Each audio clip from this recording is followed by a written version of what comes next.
रामचरितमानस के रचयिता गोस्वामी तुलसीदास जी प्रथम सोपान में पहला अध्याय में पहला पेज में पहला श्लोक लिखने तक लिखने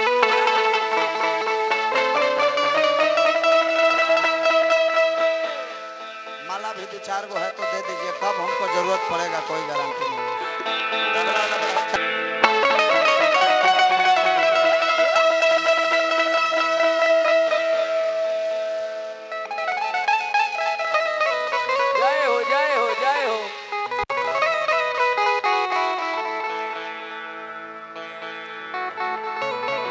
वर्णानाम अर्थ संघानाम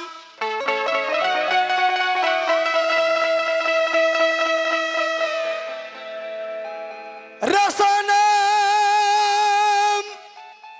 छंदसामपि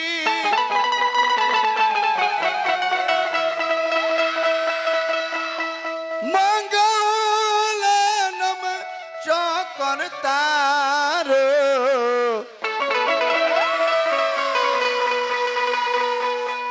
वंदे पानी विनायको।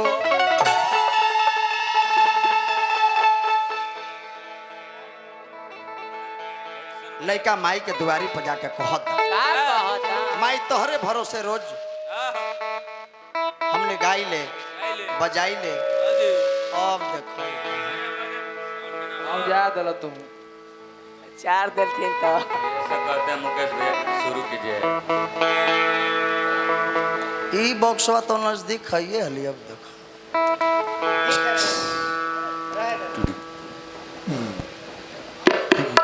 Hello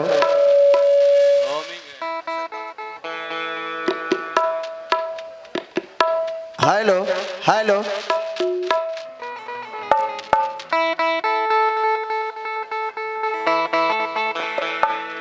hello hello hello hello. जय हो जय हो। ओम जयंती मंगला काली भद्र काली कपालनी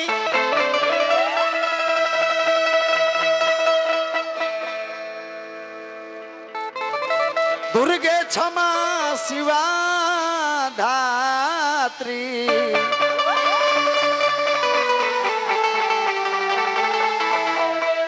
स्वाहा स्वधा नमस्तुते। ओम से भी ओम बनल सती बनल शिव शंकर से। ओम से भी ओम बनल सती बनल शिव शंकर से। सारी दुखवा दूर हो जाई ये बाबा चाचा।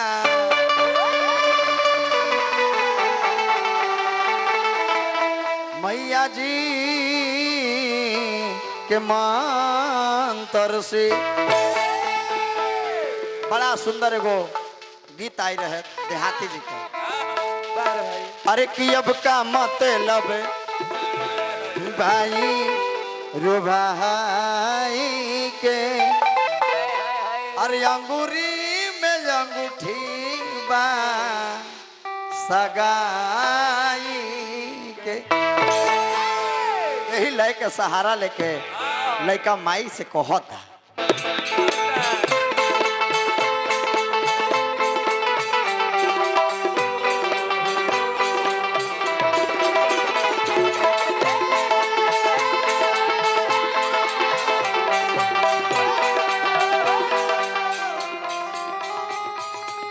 महतारी तू जकरा के चाह गइलू वो बेटा के इतिहास बन गई बेस के उठाओ। जैसे कालिदास तुलसीदास वाल्मीकि जकर पूर्व नाम रहे रत्नाकर डाकू।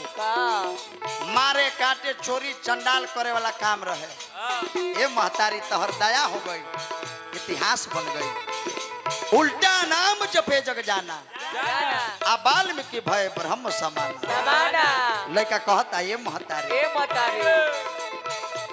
मोरी मैया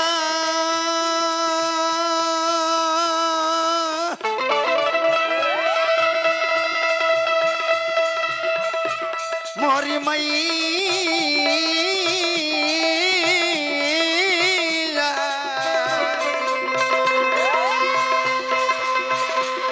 मोरी मैया मोरी मैया मोरी मैया मोरी मैया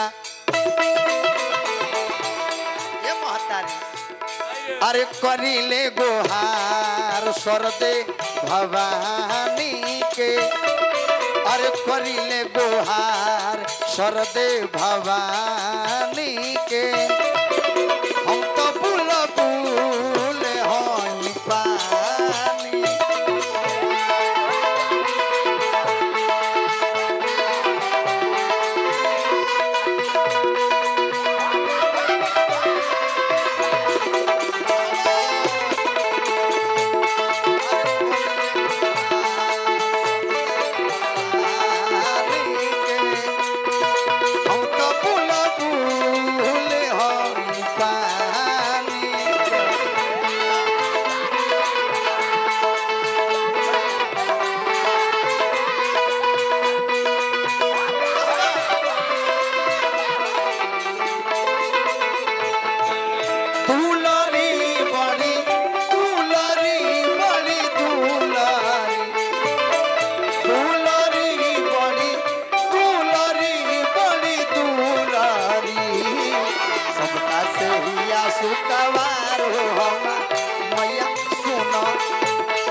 तनी बेस के आवाज उठा दी है भाई अपने से भी बुझाए के चाहिए कि कौन में कम बा जिस घर में माता पिता हंसते नहीं जिस घर में माता पिता हंसते नहीं उस घर में देवी और देवता बसते नहीं जिस घर में माता पिता रोते हैं अपन माता पिता जिस घर में माता पिता रोते हैं उस घर में देवी और देवता नहीं होते अरे रोजा करो रमजान करो चाहे रहो उपवास बेटा तो वही है गार्जियन जो अपने माता पिता को रखता है हरदम पास कोई माने या न माने ये बात पक्की है और माता पिता के सेवा में ही बेटा और बेटी की तरक्की है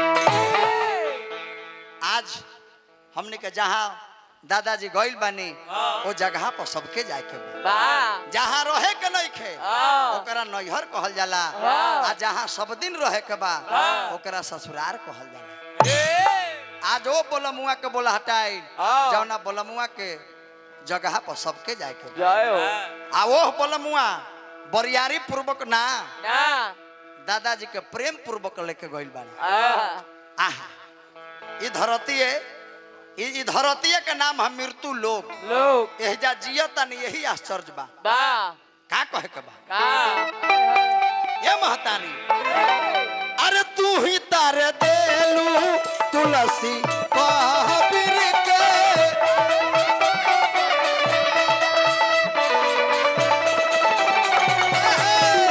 अरे तू ही तारे देलू तुलसी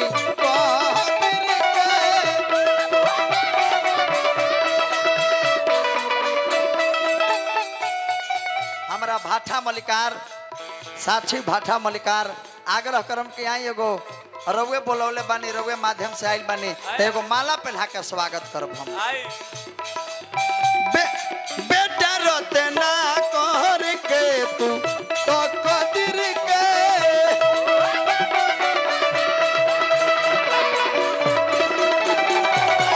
बेटा रोते ना कर के तू तो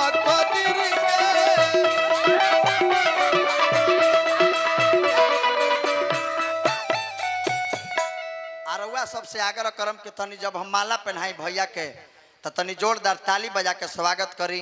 भैया के देन बा के हमने के अरवल औरंगाबाद जिला से आ फोन के माध्यम से आइल बाने। तो मुकेश लोथा जी तो लगवे के बाड़े तब वो बेचारे 9:45 बजे हाजिर होता है। राम हो राम जय दो हमारे कौन देन ह हमने सोच बानी तो कहीं भी कमा लेब खा लेब।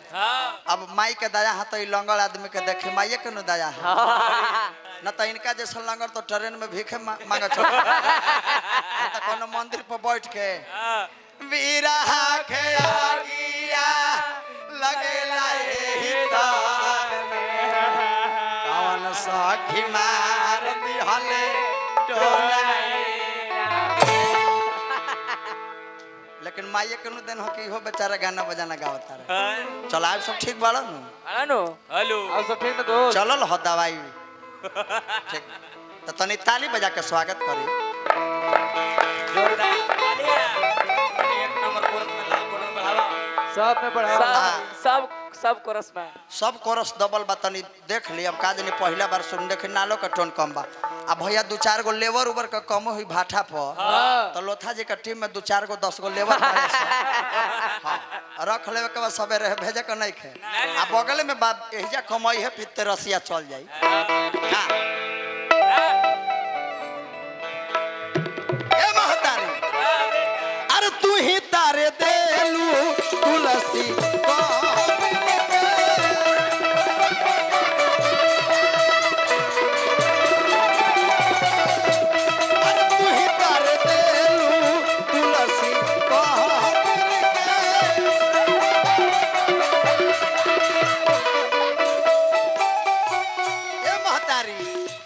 अरे बेटा हल चलो गुन बखानी के अरे बेटा हल चलो गुन बखानी के हम तो भूल भूल हाय पानी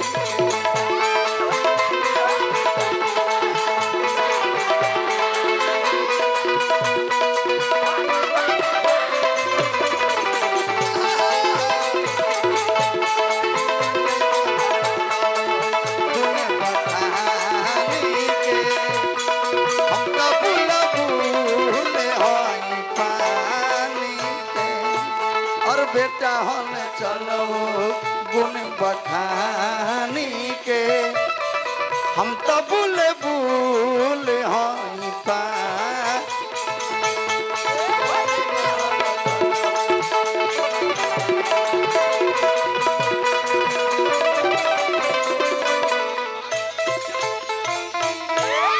अच्छा मेघनाथ व्यास जी से आग्रह करवा उपस्थित बानी तो हमरा दल में आई माला पहना के स्वागत करब।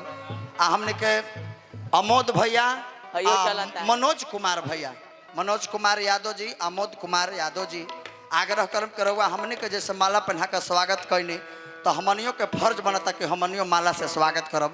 यदि दोनों भाई उपस्थित बनी तो मंच पे आ जाए। उठा दा भाई मर जाए उठाओ लगे थे कि मामा अम्बा बोले थे नाली के टोन के जगह दो दो आ तनी नचनिया तैयार बड़ी त आ गइला के काम बा त तनी देख ली गड़िया भी तनी बोल दी बोले का स्कॉर्पियो हो नाम बाबे मोइया रवा फिट बानी मोइया के भेदो तनी हेलो अपना घर के कार्यक्रम बा हेलो सुमिरन में नचनिया के बोलावे के बा बा पचरा के भाव बा हाय हाय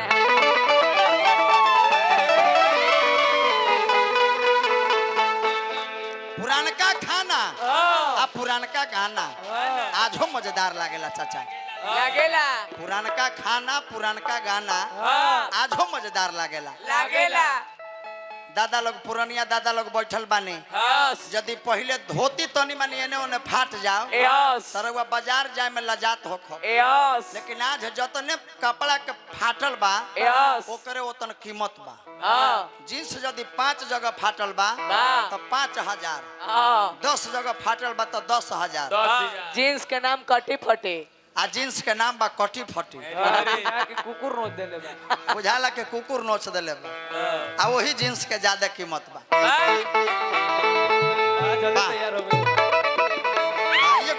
लाग जा लगावे